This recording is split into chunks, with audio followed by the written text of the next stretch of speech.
What if the very act of wanting is the only thing keeping your desire away? Think about it. You have been told to ask, to beg, to hope. But what if I told you that desire is a confession of lack, and that the universe only multiplies what you are, not what you want? Most people live their entire lives standing outside the door of their dreams, knocking, waiting for someone to let them in. But the door isn't locked. You are just standing on the wrong side of it. In the next few minutes, we are going to dismantle the illusion of separation. You will learn the exact mechanical shift in consciousness that turns a daydream into a hard physical fact. This isn't about attracting something to you. It's about remembering that you are already there. Most people fail because they are perpetually looking at their desire, admiring it from a distance, seeing it as something separate from themselves, something to be acquired in a future that never arrives. You are thinking of the goal, but the secret of the ages, the hidden key to the law, is to think from the goal. To think of it is to confess you do not have it. It is a confession of lack, and the law, being impartial, multiplies that lack in your world. You must step inside the picture. You must occupy the state. The difference between these two actions is the difference between daydreaming and creation. When you think from the end, you are no longer desiring, you are experiencing. You have dissolved the separation between subject and object. You are no longer the man in New York wanting to go on a voyage. You are the man on the voyage, looking back at New York as a place you have left behind. But that's only the surface. To truly understand this, imagine you are physically sitting in your apartment in New York, but you desire to be on a great ocean liner sailing across the Atlantic. If you close your eyes and merely visualize a ship, you are still in New York. But if you close your eyes and you feel the rhythm of the ocean, if you smell the salt in the air, if you feel the texture of the deck chair under your back, you have bilocated. You have removed your consciousness from the physical room and anchored it in the imaginal act. You are not faking it. You are making the inner world more real than the outer world. The wind on your face must be real to you. The sound of the waves breaking against the hull must be immediate. You are engaging the inner senses, the spiritual senses that supersede the limitations of the body. This is not a mental exercise. It is a shift of identity. You must persist in this sensory vividness until the physical room in New York fades from your awareness and the reality of the ship becomes the only truth you know. When you do this, you are actually traveling in consciousness. You are moving from one state of being into another. You are not trying to get somewhere. You are acknowledging that you are already there. The moment you successfully appropriate the feeling of being on the ship, the law accepts this as a fact. The outer world, which is slow and heavy, has no choice but to rearrange itself to match this new inner conviction. It does not matter if you have no money for the ticket. It does not matter if you have obligations that tie you down. You have moved in consciousness, and your world must follow. But you must understand the precision required here. You cannot be double-minded. You cannot sit on the deck of your imaginal ship and still worry about the rent in New York. You must feel the mist of the ocean so intensely that when you open your eyes, you are shocked to find yourself back in your room. That shock is the proof that you successfully impregnated the subconscious. You have planted the seed. The feeling of naturalness, the feeling that it is done, is the signal that the creative act is complete. You have selected a new reality from the infinite options available to you. You have engaged the operant power of your own wonderful human imagination, which is the only cause of reality. This practice requires a radical denial of the evidence of the senses. Your eyes will tell you that you are poor. Your bank account will tell you that you are limited. The world will tell you that you are foolish. But the mystic knows that these are just shadows of past thoughts. By shifting your sensory perception to the wish fulfilled, you are breaking the chain of the past. You are stepping into a new timeline. You are not waiting for the voyage. You are remembering it as if it is happening now. This is the art of thinking from the end. It is the mastery of the inner self over the outer illusion. And once you master this, you realize that there is no fiction. Everything is a reality waiting to be occupied. Now go deeper. To move consciousness is to move your dwelling place. It is not enough to visit the new state as a guest. You must inhabit it. Consider your current home, the one you perhaps wish to leave. To create a new reality, you must look at this current home not as your present location, but as a memory. This is a subtle but earth-shattering shift. Close your eyes and visualize your current bedroom, but do not see it as here. See it as there. Push it into the past. Tell yourself, I remember when I lived there. By turning your present physical reality into a memory, you detach your consciousness from it. You cut the energetic cord that binds you to that limitation. You are creating a vacuum that the new reality must rush in to fill. When you successfully displace yourself, remaining in the new conscious state, an internal chemical change occurs. You literally feel different. Your reactions change. Your mood stabilizes. You walk through the world with a secret knowing, a quiet confidence that belongs to the man or woman who has already arrived. Upon opening your eyes after such a deep imaginal act, you may still see the old walls, but they will feel thin, temporary, like a stage set that is about to be struck. You have shifted the core of your being. You have changed your address in the only world that matters, the world of imagination. And because the outer world is nothing but a mirror, it must reflect this new address. This assurance is absolute. Once the shift happens within, the physical manifestation is set in motion with the force of a tidal wave. You do not need to know how it will happen. The how is not your business. The how belongs to the wisdom of the greater self. You might meet a stranger who offers you an opportunity. You might receive a sudden inheritance. You might be transferred by your job. A bridge of incidents will appear, woven seamlessly into your life. It will seem natural, almost coincidental.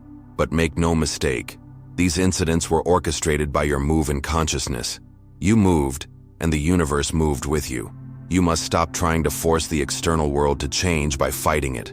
That is like breaking a mirror because you dislike your reflection. Leave the mirror alone. Change your face. Change your consciousness. If you want to move to a new city, sleep in that city tonight. Not physically, but in your imagination. Walk the streets of that new city in your mind until they are familiar. Feel the key of your new apartment in your hand. Feel the weight of it. Turn it in the lock. Hear the click. Enter. This is not fantasy. This is the rehearsal of reality. You are laying down the tracks that your life train must travel upon. There is no power in the universe that can stop a man or woman who has successfully shifted their consciousness.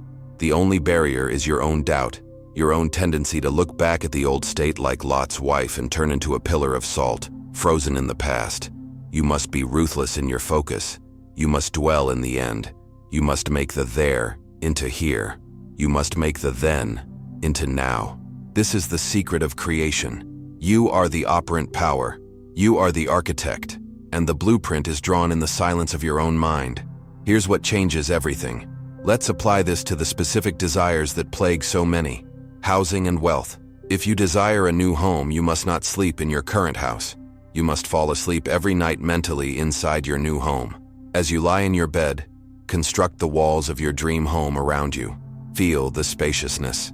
If you were in your new home, where would the window be? Where would the bathroom be? Mentally walk from your bed to the window and look out. See the view that implies you are in the new house. View your current residence only as a memory, a place you once knew. Do this until the new room feels natural, until you fall asleep with the feeling of relief and gratitude that you are finally home. And what of financial freedom? Stop waiting for money to arrive. Stop checking the mail or the bank app with anxiety. That is the state of lack.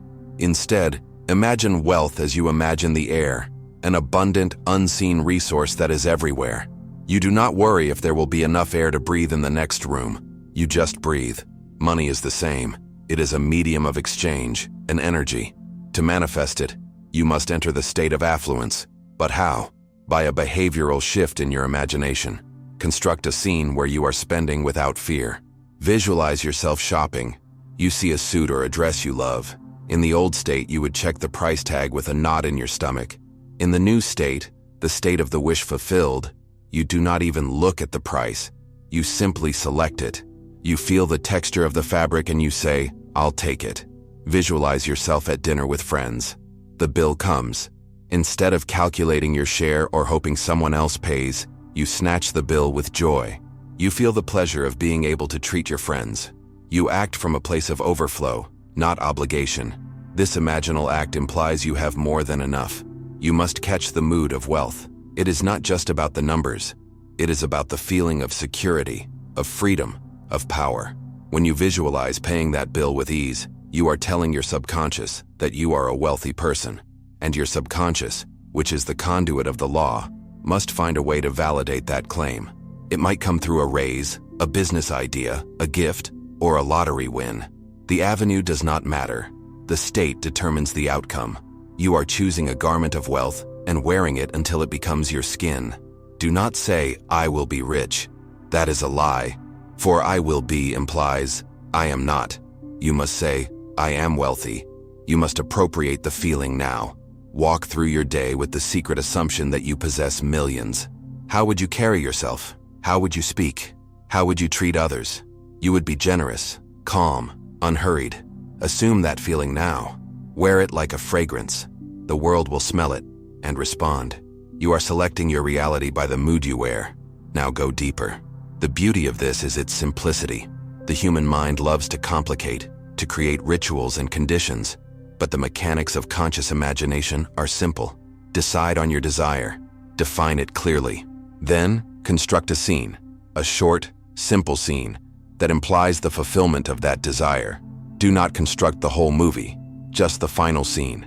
The handshake that implies the deal is done. The feeling of the wedding ring on your finger. The voice of a friend saying congratulations, giving it all the sensory vividness you can muster. Then, relax. This is crucial. You cannot force this with tension. You must relax into the state akin to sleep, a drowsy state where the analytical mind is quiet. In this state, replay your scene. Do it over and over again, like a loop. Not with effort, but with feeling. Feel the reality of it. Persist until it takes on the tones of reality. Relax into the feeling of the wish fulfilled. Let that feeling wash over you like a warm bath. This relaxation is the key to persuading yourself of its truth. If you are straining, you are not believing. And remember the great mystery. Everyone is yourself pushed out. The world is not a collection of independent agents acting against you. They are actors in your play, and they are reading the script you wrote in your imagination. When you change your assumption of yourself, they must change their behavior toward you. They will unconsciously play the parts necessary to fulfill your imaginal act. They will not even know why they are doing it. They will think it is their idea to offer you the job, to sell you the house, to give you the money. You do not need to manipulate anyone. You do not need to beg or persuade. You only need to change yourself. When you rise in consciousness, the world rises to meet you. If someone is being difficult, ask yourself, what am I assuming about them? Change the assumption, and you change the person. It is that simple and that terrifying. You are the sole cause of your experience. There is no one to blame. There is only you and your imagination. This removes all conflict. You do not fight against circumstances. You revise them. You do not struggle with people. You rewrite them. The mechanics are easy, but the discipline is hard. It requires you to be faithful to the unseen reality when the seen reality contradicts it. It requires you to trust your imagination more than your eyesight. But when you do, when you truly relax into the end, you will feel a click, a release. You will know it is done. And then, you simply wait for the harvest. But that's only the surface. Who is this I that imagines? Who is this power that brings worlds into being? It is the infinite power within. It is the Father. It is the Christ in you. Do not look for a God in the sky. Look for the God in your own skull. Your own wonderful human imagination is the creative power of God. When you say, I am, you are announcing the presence of God. When you imagine, you are not a human asking for a favor. You are God exercising His nature. The act of imagining is the divine action itself. You must trust this power. It has ways you know not of. Its ways are higher than your ways. It can rearrange the events of the world in the blink of an eye. It is effortless.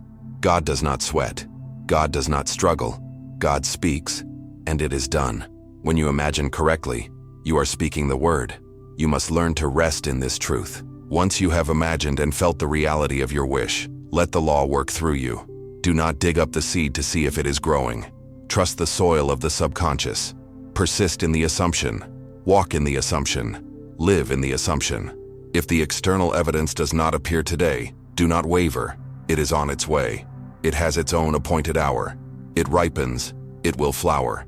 If it seems long, wait, for it is sure, and it will not be late.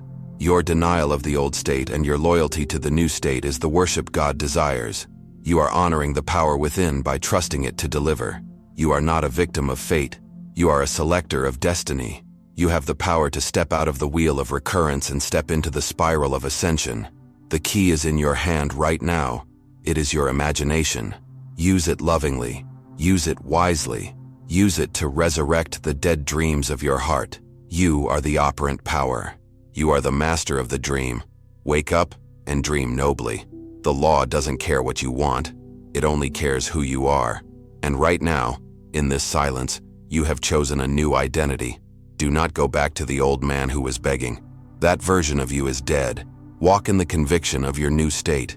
Tell me in the comments below, what state are you occupying right now? Declare it. I am, and let it be written. Subscribe to the channel and turn on notifications, because you are waking up, and we are just getting started. If you felt a shift in this video, the next one will show you how to stabilize it forever. Click it now. Your new life is waiting.